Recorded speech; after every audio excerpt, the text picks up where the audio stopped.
There's a giant celestial poking out of the earth and nobody seems to care. But that's all gonna change in Phase 5 of the MCU. Finally, you heard that right. Phase 5 is gonna make the Eternals actually matter in some truly surprising ways. Let's discuss how they just might be the key to the future of the MCU. You guys remember the Eternals, right? Arguably the most powerful characters in the MCU, fundamentally responsible for shaping humanity into what it is today, acting as the foundation for a lot of mankind's religions, myths, and historical figures, canonically the inventor of Irish accents? Yeah, those guys. Whatever happened to them? Well, their future is a bit bleak, don't you think? Their movie, like a lot of Phase 4, proved to be rather divisive, and it means their entire future has this ominous black cloud hanging over it as we wait and see what happens next with them. But I'm saying this right now, Eternals have massive potential. Genosha, Thunderbolts, other Phase 5 appearances? Yeah, Phase 5 could be a huge turning point. I think steps could be taken to make them an integral part of the MCU going forward. I mean, given their connection to the Celestials and their overall power levels, shouldn't they be the linchpin in the upcoming Kang Dynasty fight? You want them on your side. But that all starts by course correcting Phase 5 and utilizing this group of characters properly in the next few MCU projects. Look, overall, I think the MCU rushed into a big Eternals movie. Hey, I get it. The MCU obviously looked over at DC Universe's Justice League Mortal movie success and really wanted a piece of that action. Oh, sorry. For a moment there, I thought I was on that different Earth where George Miller's 2000s Justice League movie was made and earned $5 trillion. I forgot I'm on our Earth now. Silly me, my mistake. Anyways, the MCU assumed they could just throw all the Eternals characters into one movie first and make something epic. And while I seem to like the movie more than most, I even admit that there was just so many characters. Do you remember them all? Like, okay, rapid fire Eternals. Of the main Eternals, we had Cersei, Icarus, Sprite, Kingo, Phastos, Makari, Druid, Gilgamesh, Thena, and Ajax. And then on top of that, you have prominent side characters like Crow and Dane Whitman. How can we truly be invested in these characters when they have to constantly vie for screen time? And one of the main ones, Icarus, sucks up a lot of screen energy by hiding his true feelings and essentially becoming a block of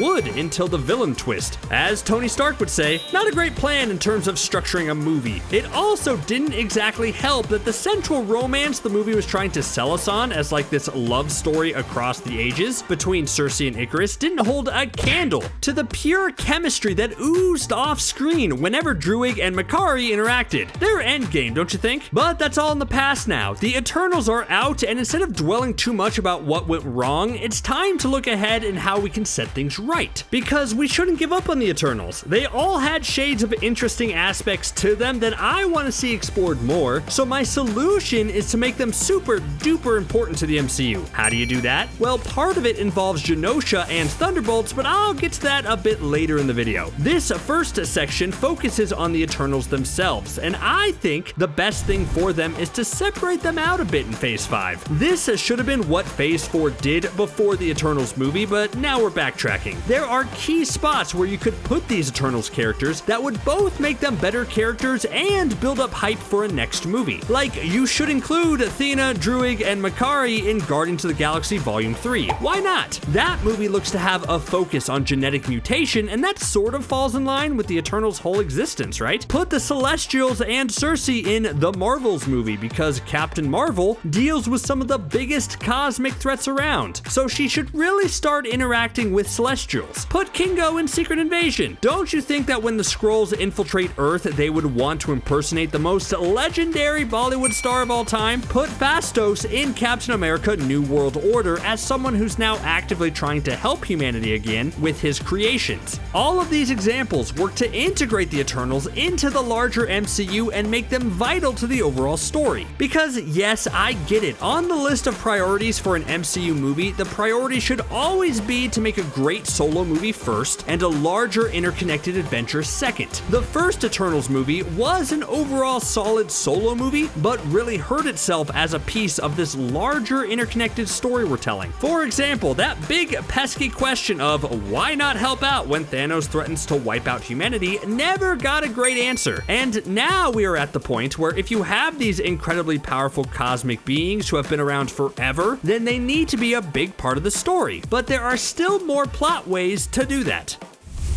Alright, I've gone too long without talking about the giant rock celestial sticking out of the earth, which is really strange because that's all anybody should be talking about. Like, come on, if a giant rock celestial was sticking out of our earth, wouldn't that dominate like every conversation at all times? How is everyone so nonplussed about this? Like, sure, maybe the earth is now numb to all these superhero antics after its like 65th alien invasion, and everyone is still recouping over the ones who disappeared and came back 5 years later, but Earthlings just got confirmation that their planet was nothing more than an egg and we were seconds away from hatching. That should rock every major news outlet and fundamentally change the way humanity exists on Earth. But nah, I mean, I guess we got one mention of it in a side news article in She-Hulk? Yay! But maybe the MCU can explain this weird disconnect of interest from everyday people. Maybe they could tie Tiamat into the larger story in a way that fixes the lack of recognition from humanity, but set it up as one of the most important locations in the next few phases. There's been whispers that Tiamat will be converted into a livable area and become the island of Genosha in the MCU. Now, Genosha is a lot of things, but mainly it's a key location for mutants in Marvel Comics. It's switched back and forth between a brutal, war-torn landscape where there are mutant slaves to more of an open mutant paradise where mutants can be free. What if, as more and more mutants are entering the MCU, the shady world government is using Tiamat as a holding camp in order to conduct experiments? I mean, if you were a big shady government executive, that would make sense. By taking all these mutants and putting them on Tiamat, you could essentially legally do anything to them. I mean, what's the protocol when a new landmass pops up? Who has jurisdiction? What are the laws? Exactly, there are none. So Tiamat could turn into the Proto-Genosha as just this horrible place of mutant suffering. Yeah, I get it. That's pretty dark, and now you're asking yourself, CBR voice guy, lighten up a bit. Oh, and don't ever do an ad read for a Ryan George video again. Okay, I hear ya. Well, for the first part at least.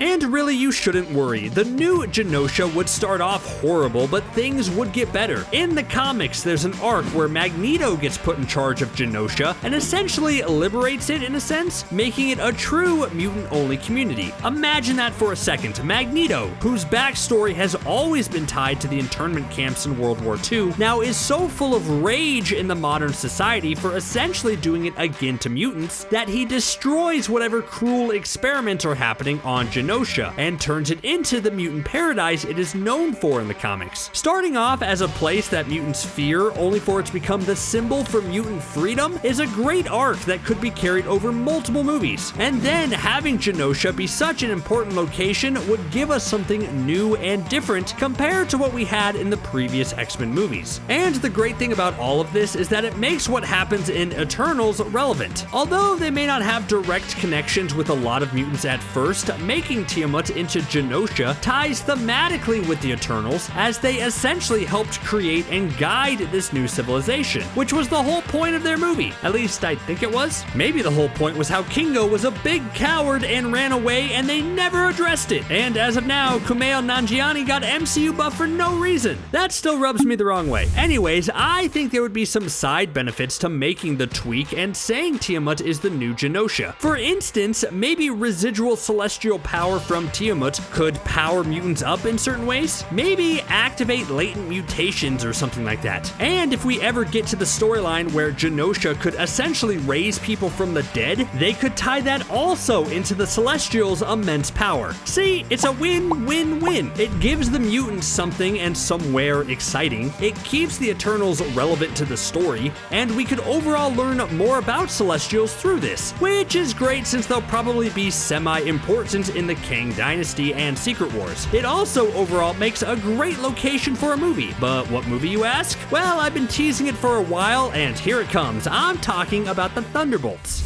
So if we think of where is the best place to put a Genosha-centric story in Phase 5, really only one movie comes to mind, and that's the Thunderbolts. Cue Thunder, cue Bolts, cue Thunderbolts. Yes, I like the title and the team implication, but I wish they would have stuck with the original title, which was the popular side character movie where we cram everyone who we like but don't think would do well as a solo hero movie, otherwise known as TPSCM WWCE WWLBD TWDWA TASHM for short. Yeah, I guess Thunderbolts is better. Anyways, Thunderbolts will see a team of street-level operatives, including Bucky, US Agent, Yelena, Red Guardian, Taskmaster, and Ghost, form a squad of some sort and probably go on some suicidal mission. That sounds a little familiar, but who knows? Anyways, there's been a lot of speculation on what exactly the Thunderbolts are going to do in their movie. I mean, really, with that cast, I'd watch them have a game night at Bucky's apartment, but the MCU isn't answering my letters or text to see if they want to buy my spec script. The next big thing would be sending them directly to Genosha. For a while before Blade's production troubles, Thunderbolts was going to be the last film of Phase 5. And if you're the last movie of a phase, then you know it's important. This could be the movie that fully integrates the mutants into the larger MCU. It's been suggested that maybe the Thunderbolts are sent to Genosha in order to steal adamantium. And while I don't know how true that would end up being, it would make a little sense. Since vibranium is being closely guarded, the US military would probably want the next best thing, which would be adamantium. They know Genosha is a neutral, secretive, non-public place, so they send the Thunderbolts to in order to get the job done. This could lead to a semi-Avengers versus X-Men fight. The Thunderbolts could fight a group of early X-Men, and that encounter is what inspires the X-Men to form and join the world in the future. Yes, that is a major tweak to the comic mythos, but again, like I always say, it's okay if the MCU makes these changes and tweaks as long as it stays true to the essence of the character and helps the audience understand and get on board better. This Thunderbolts focus could be the way to do that and set the stage for something bigger down the line. And the great thing about all this is that it traces back to the Eternals. By being responsible for Tiamat, the Eternals essentially are responsible for those in Genosha as well. Then they could sit back and watch their new civilization develop, or they could take a more hands-on approach and help it become one of the best mutant havens ever. See, I told you the Eternals could be relevant in Phase 5 again. Let's make it happen, MCU.